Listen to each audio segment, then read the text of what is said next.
Hi, my name is Olivia Rice, and this is my video introduction for EDL 853.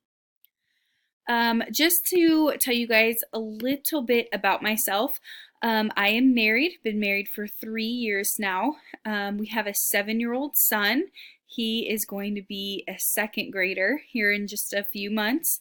And then we're expecting a little girl in September, so we are very busy. We currently live in Hutchinson, Kansas. We've lived here for the past 3 years. Before that, my husband was finishing physical therapy school at Wichita State University, and I was working at an elementary school doing MTSS work in Manhattan, Kansas. So once we got married, we moved to Hutchinson.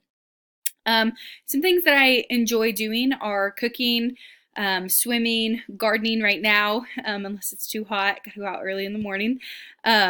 And the reason that I am pursuing my building administration is because of my parents. They were both administrators, so growing up, they were great role models for me. Not only them, but I've had currently I have really, really great administrators. They're very helpful. They're just really inspiring. And then, of course, my students. I love my students. I miss my students now that it's summertime. But they've also been an inspiration for me why I should pursue my building administration. That way I can see more kiddos. And then my colleagues, the people that I work with, they are also really great people. Professionally, I graduated from Kansas State University with my bachelor's in human ecology. Then I have recently graduated from Fort Hays State University with my master's in education, and I am currently working on my master's in building administration through Fort Hays State University. Hopefully I'll be done in May, and then I will officially be done taking classes, hopefully. I am a fourth-year FACS teacher. I currently teach at Buhler High School in Buhler, Kansas, and I teach culinary. So I absolutely love my job, love my students, love my curriculum, love everybody that I work with, so no complaints here. Just a critical reflection of my school in regards to students with special needs. So I kind of broke it down into two different categories, strengths and weaknesses. I'm going to go through our strengths first. I believe that we have a really passionate staff and administrators. Never has there been a challenge where the staff has approached it in a negative way or backed down from the challenge. To be honest, I work with really, really great people. Any professional development or curriculum development that I've attended has been very purposeful.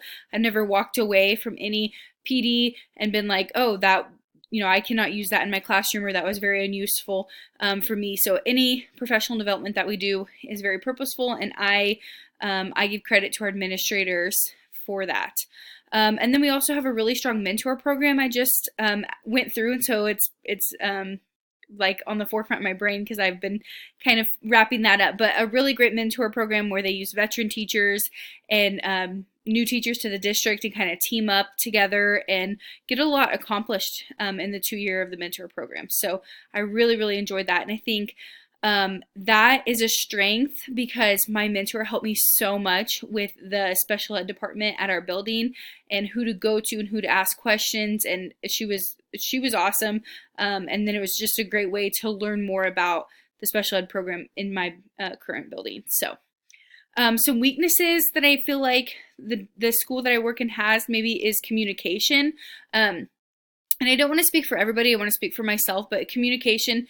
So I said, at least with elective teachers in regards to, just like the simplest things like revised IEPs or maybe a change in a modification or something like that. They definitely keep everything updated and they keep that documented and a record of it, but maybe just communicating it to the teacher is kind of where we struggle just a little bit.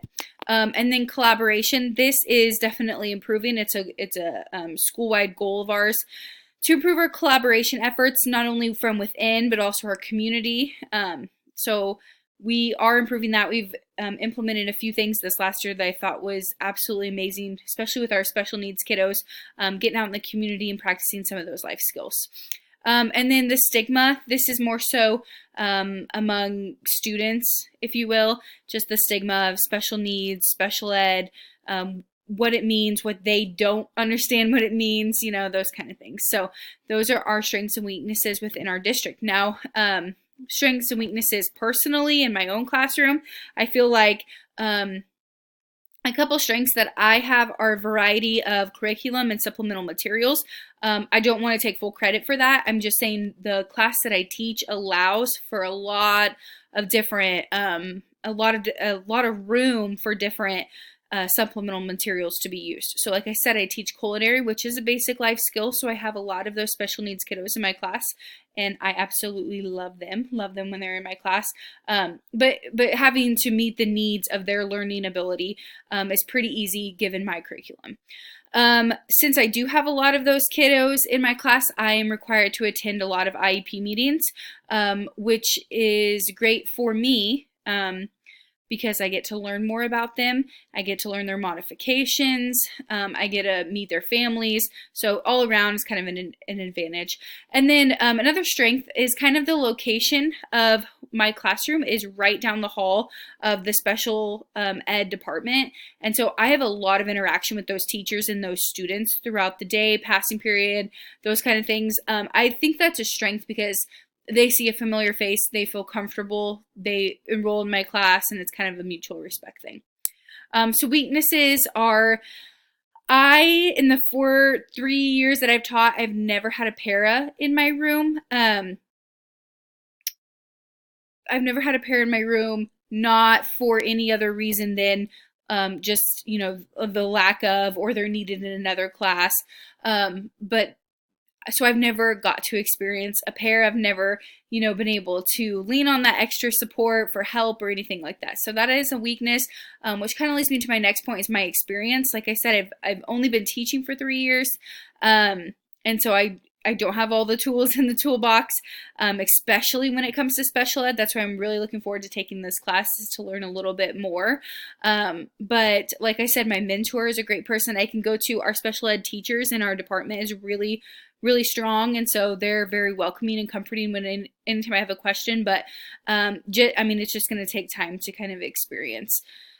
And then the last one is my use of available resources. Not that they're not available. Our district does a really good job of getting supplemental materials and things like that for our special need kiddos. But the lack of quantity of them, probably another weakness of our districts. They let the content classes have probably priority over them, and so I blame myself, but I probably just have gotten more comfortable in using my own materials rather than reaching out to the district and using the district's materials. So those are just kind of some strengths and weaknesses of myself and in my classroom. So these are I wrote down 4 different things that I thought could improve, not only in the school, but my classroom, among the student body, the special ed department. I've kind of simplified what I just talked about into 4 different categories. So the first one is to use our work days and our professional development days to our advantage. We do now, but I think it could be even more in depth as far as meeting with special ed teachers, talking about modifications, what can we do to improve, what other teacher has this kid, what do they do that is successful, those kind of things. So having those conversations, making those days count. And then that goes along with collaborate and communicate. I think it's really, really important that we're collaborating with other educators. They're our best resource. So maybe obviously from within, but also outside, maybe other schools, community members, anybody that we can reach out to help our children succeed within our building. The next one is to learn about available resources and to utilize them. I've only been in my current district. This will be my 2nd year in this district. So not that I'm trying to make an excuse or anything like that, but just with each year you learn about the more resources and the more personnel that you can reach out to help you within your class to give you the extra support. Don't reinvent the wheel if it's already successful in maybe another classroom. So I need to do a better job of reaching out, learning about what goes on in other classrooms, and then how I can incorporate that into my own. And then the last one is just differentiating instruction correctly and consistently. I've seen this done. I've talked to my administrator about this actually when I was doing my evaluation this year, is that some teachers are doing an amazing job. Other teachers are doing an amazing job too, but they look completely different. So maybe, again, collaborating and communicating with each other, trying new things. We are all, the number one goal of all educators is student success. And so if that is our goal, meeting, communicating, talking, doing it constantly and consistently is really going to make a difference in these kids' success. And then I just ended with just a little quote that I kind of like. It helps remind me that all kids need our help. They need our hope. They need our love, regardless of their disability or lack of disability.